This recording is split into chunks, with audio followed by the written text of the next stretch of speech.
Good morning. Welcome to On the Level Racing Channel. It's been a while since we've done a podcast on the YouTube channel.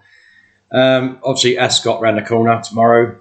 Starts off some fantastic racing. And what more can you start off with the first race, the Queen's Stand? I mean, this is all about Bahid. It's the race to lose. I mean, I've looked over the stats in here and gone through what most of the sites think the current rating of these horses are. They have Bahid here at 125. I mean, I actually have this horse up in the right ranks of 132. I mean, what this horse achieved in the Lockings was 3 seconds faster than what Frankel ran it. That's pretty impressive. We know how good Frankel was. So, yeah, if you looked at the stats on between Bahid and Frankel on that race, I think Franco run it in 139, but he's done it in 136. So it's an exceptionally fast horse. I mean, he will come there on the bridle, and I think as soon as the jockey, I think it's Jim Crowley, will hit the button, this horse will be gone. It's just really who is going to be good enough to chase this horse home.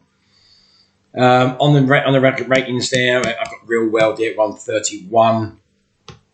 Only a pound behind Bahid, but only because the fact that this horse finished within 3¼ lengths to Bahid from their last encounter at Newbury, which actually came in the lock-in itself.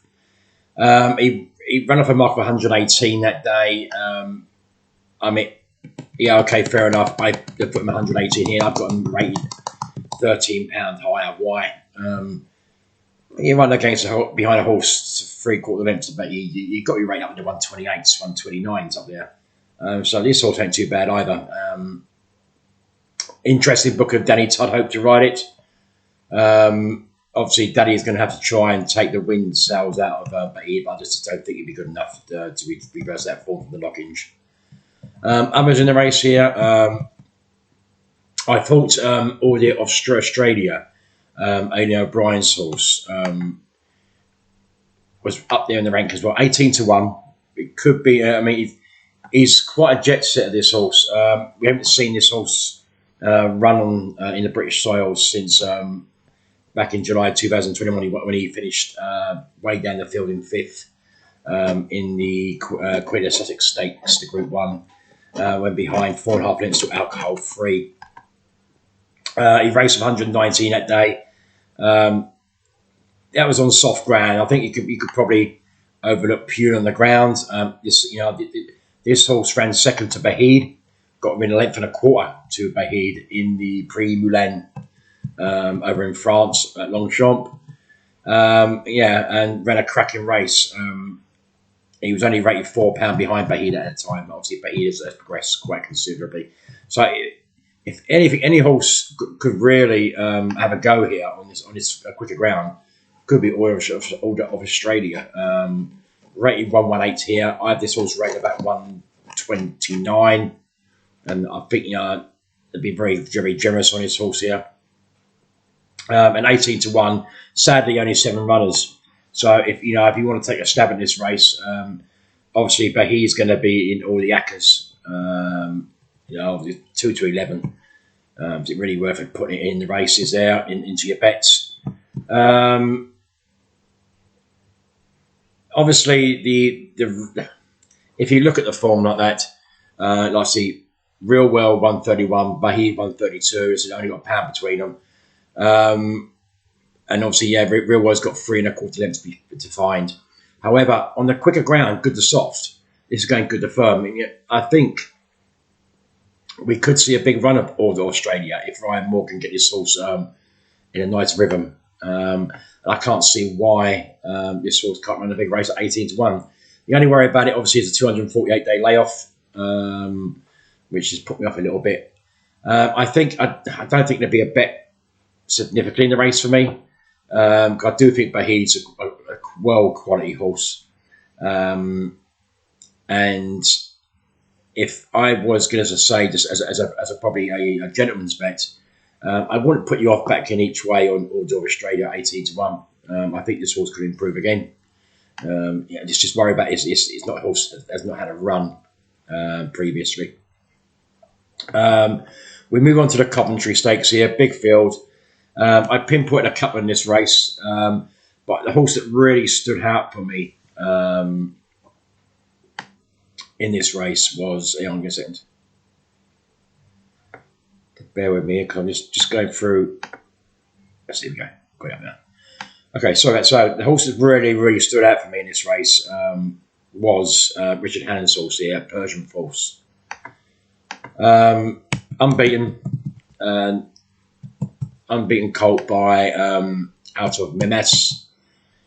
Was last seen when winning the conditional stakes at Newbury when beating a horse called Hoygrin, who actually takes on again.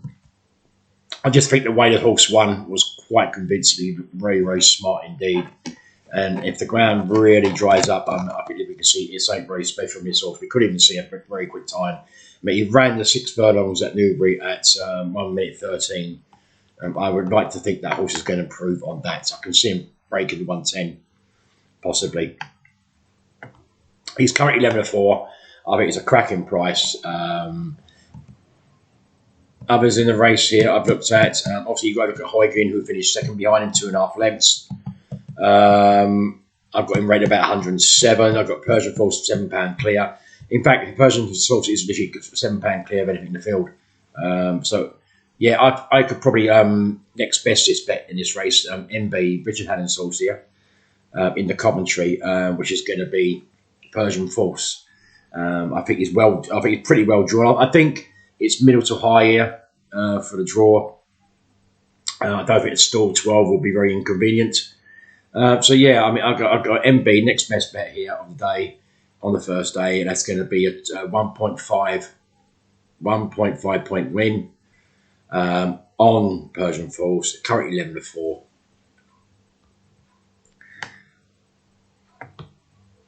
We move on to a 340, which is the King's Stand, another Group 1.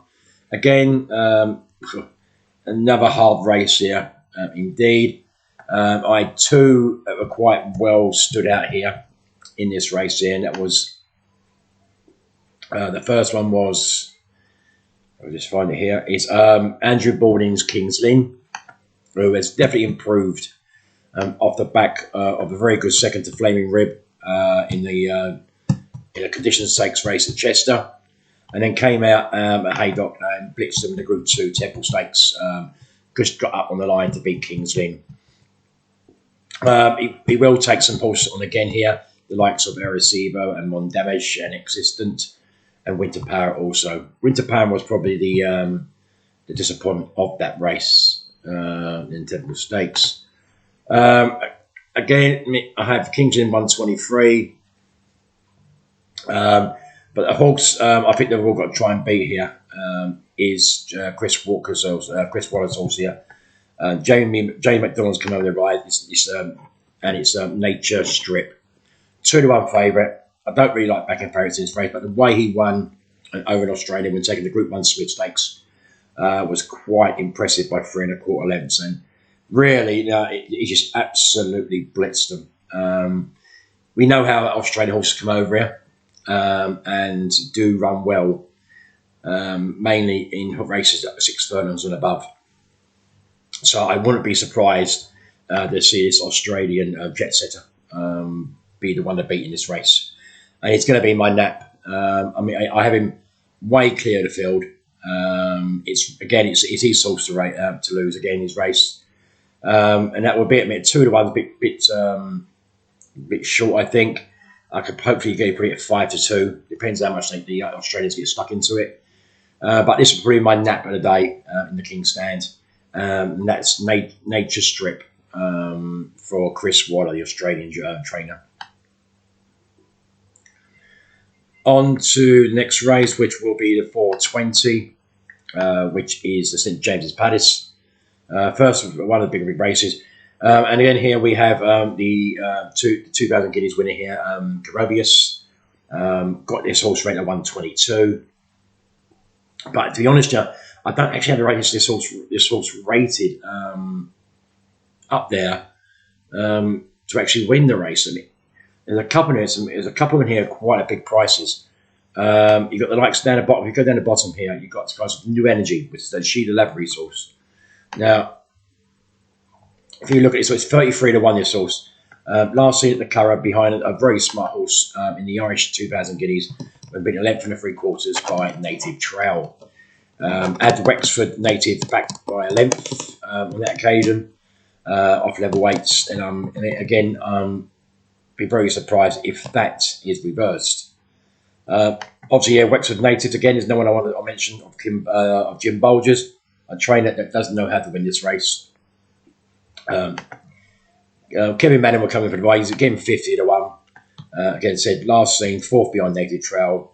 We'll have to step up again, but that was a pretty impressive run, jumping from listed company to Group 1 company, and didn't run too badly at all. I think one we got to mention here, I think, is Willie Haggis's horse here. I think he's very well drawn, this horse, My Prospero. It's just typically that I tipped him up to win at Newbury when he won his maiden, and I failed to stay loyal to him in the Heron Stakes when he actually, I thought, won very impressively when winning the listed Heron Stakes at Sandown, when beat a horse called Reach for the Moon. And he didn't only just do that impressively, I mean, he literally had more to offer. And I think this, looking at this here, this is a kind of race, good to firm ground. I mean, a mile here should inconvenience it on Ascot. So, I mean, I do think the Haggis horse here is going to be very hard to beat.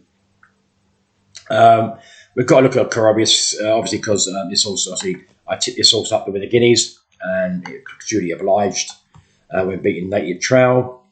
I mean,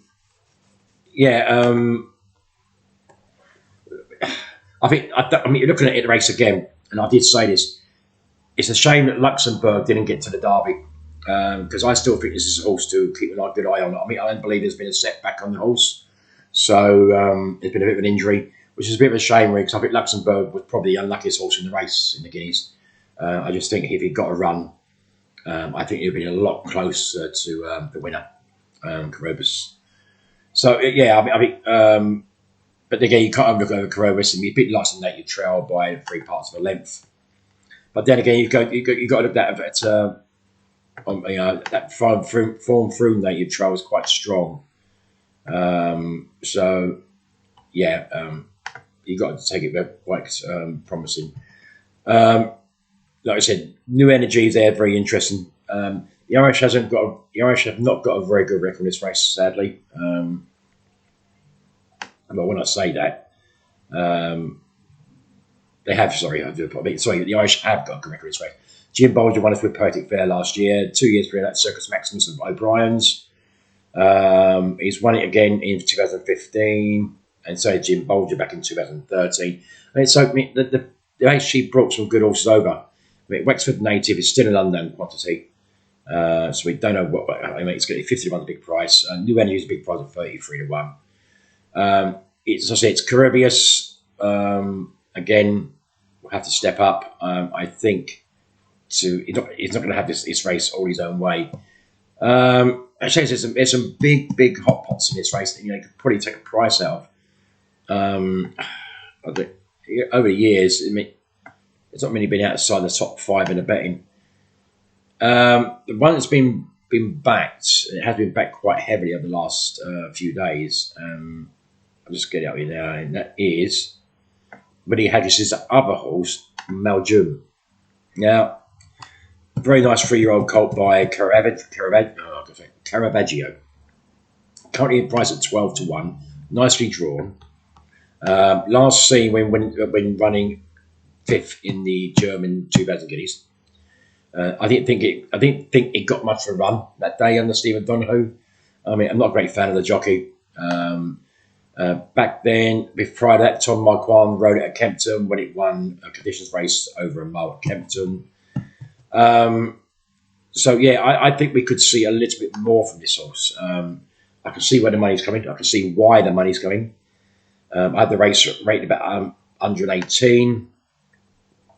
They've got this horse in at 113. So yeah, the money. This is where the money has been coming from, and also there's been money around for Mighty Ulysses. Obviously, it's the Ascot and Franklin Dettori combination, and here he rides John Gosden, Mighty Ulysses. As we know, John Gosden has definitely got his stable in good form. Stall 12, he might be a little bit different from Stall 12.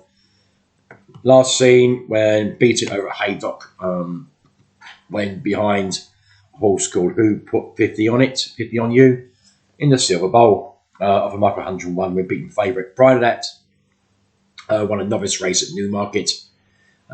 As ran over further, but didn't get the trip. So yeah, dropping back to this mile is definitely going to suit Mighty Ulysses. I didn't have much between them and Maljoum. But Haggis is not as daft as he looks.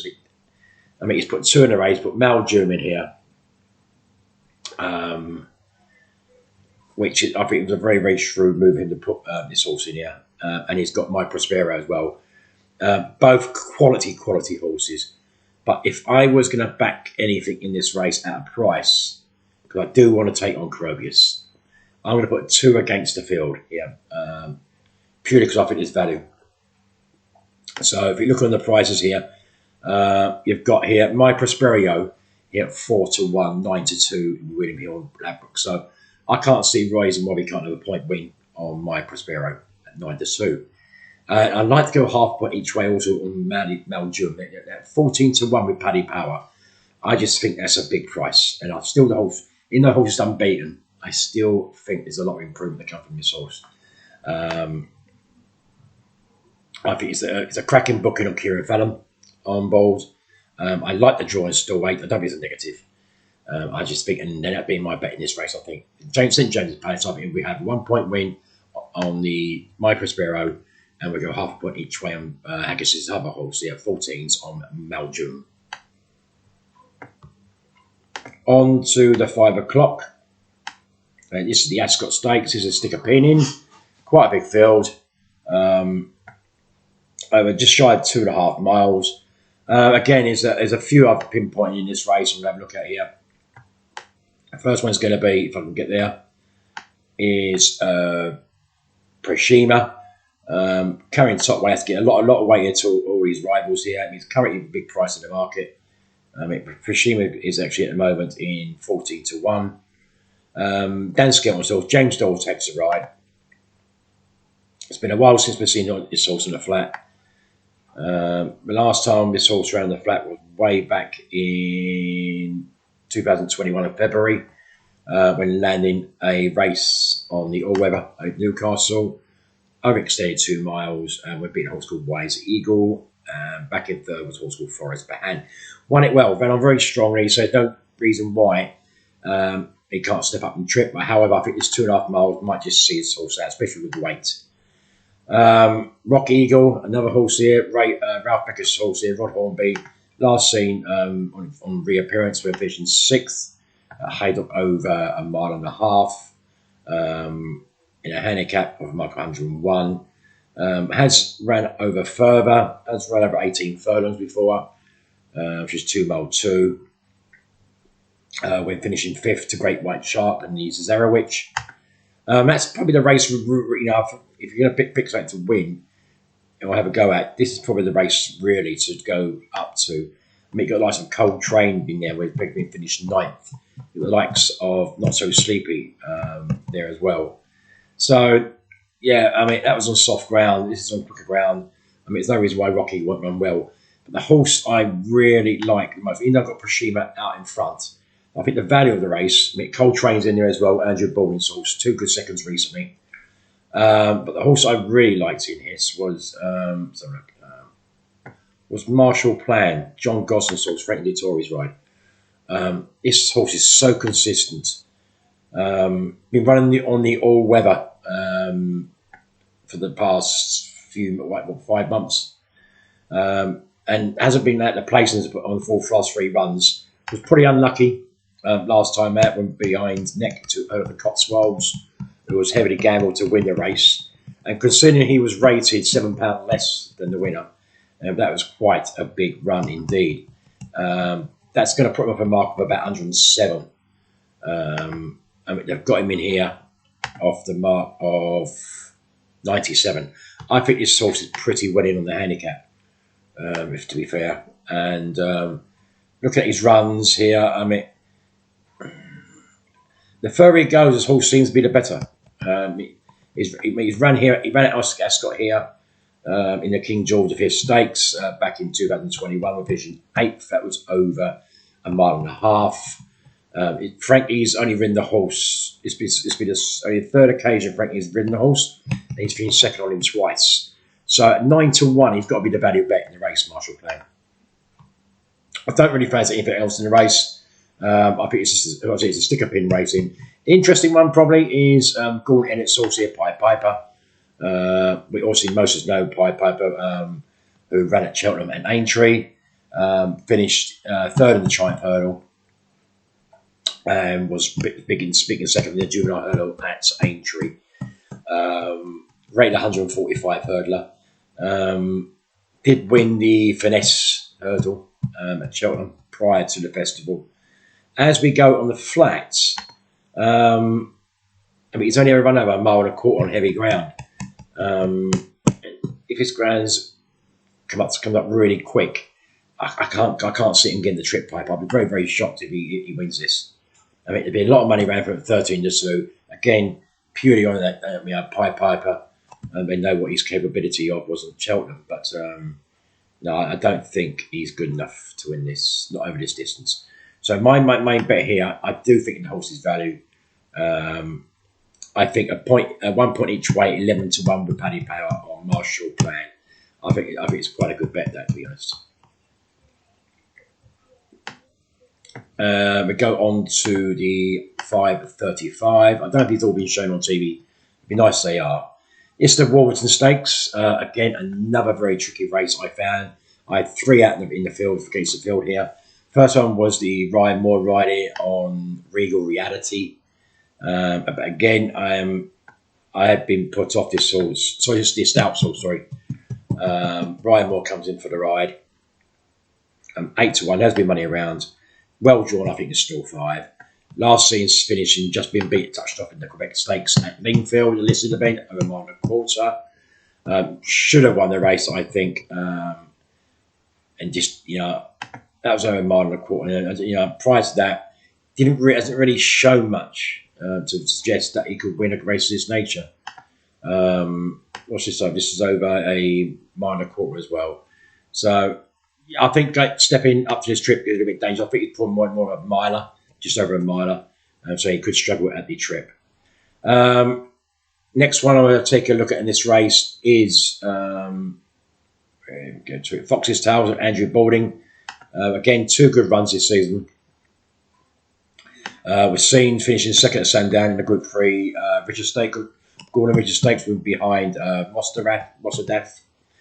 And then came out again and didn't run too badly when behind the Illarab in the Aston Park Stakes over a mile and a half on good ground.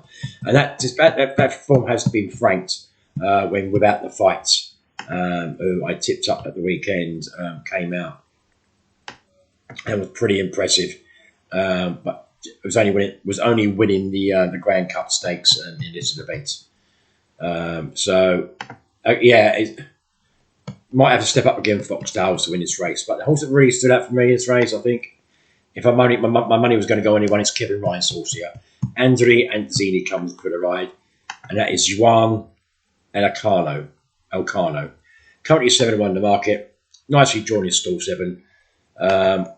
Reappearance when finishing behind Mossadaf to 2.5. Behind Mossadaf and Fox Tales, 11.5 behind Fox Tales. At level weights, he's got to step up again to reverse that form with Balding Sauce. But however, it's only his first run. He's run at Ascot before over the trip, course and distance in this race when he won this last year off a mark of 107. He's coming into this race off a mark of 111, so he's £4 higher than last year, but I still think it's a pretty weak race. I was very surprised to see Siege 1, Elcano not out the first 3 here. With Andrea Zini on board. He's currently priced at 7 to 1. I think it's a good price. And I think half a point each way at 7 to 1 is pretty reasonable. We go on to the final race, which is the 610.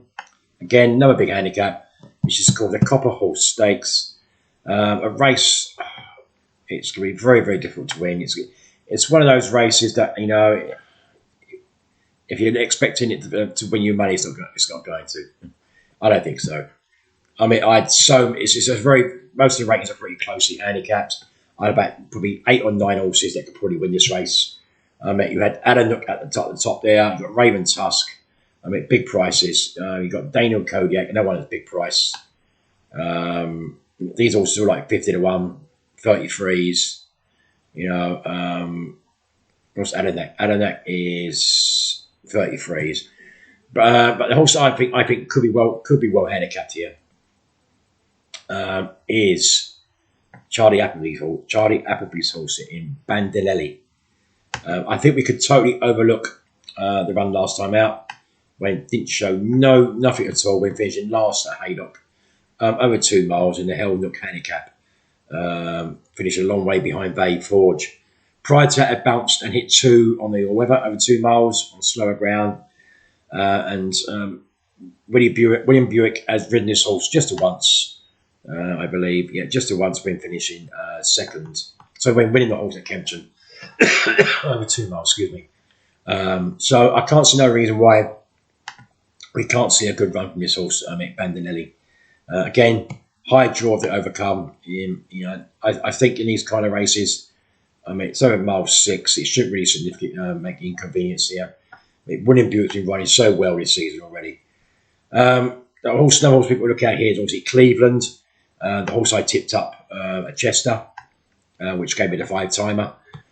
When winning the Chester Cup and we're beating Coltrane by a neck. Got up literally on the last strides by Ryan Moore. Fantastic by Ryan. Obviously, Coltrane is running obviously another race here on the same card. Just to see how well that form gets franked. But yeah, I mean Cleveland. I think this horse has got a lot to do. It's rated pretty rated about 102. They put me in here, mark 103. So yeah, it's probably run up to that kind of mark already. But don't forget, this is the short trip, which I think might inconvenience the horse, especially the way he runs from the back. So yeah, I'm going to go half a point each way here on a horse called, I did mention it, didn't I? Bandinelli. I mean, he's only rated 93 for me. I mean, I get him 93s, and they've got him here at 98. Probably be over top of the mark, but I can't see no reason why this horse won't run well here under William Buick. One more look at someone here. I mean, there was one more I was going to look at here, and that was where are we? There was one more that took my eye a little bit. That's Raymond Tusk. I mean, Annan King. Anywhere Annan King sends a horse in these kind of meetings, on these kind of, you got to take note of him. I mean, I can't see no reason why Raymond Tusk won't run a big race again. 5th in the Zarowich, big run. It's only his 2nd run back for the season. He's a big price in this Raymond Tusk. He's currently trading around 33 to 1. And I won't put you off putting a little each way bet on it. I'm not going to put it up, but I won't be surprised if he runs a big race, Raymond Tusk. But my bet will be half point each way at 12 to 1 with Paddy Power on Bandeletti, definitely. So I'll go through the selection again, so we know where we are. I hope you listen to the recording, not go straight to the end, that's something you do. So, Queen Anne Stakes, sorry. Like I say, Bahid's 1 to 6 to win the race. I can't see anything beating it. I'm just going to put a horse out there I think might run well each way. That's all to Australia. It's currently 22 ones with bets 365. He's Jerry 14s and 16s around everyone else. So yeah, if you want to have a little bet, that's just like a gentleman's bet for me. Just have a little each way, all Australia. Just get run for your money. Even a couple of £1 each way. Just have a little bit of run for your money because I think I can't see a bet you get beaten.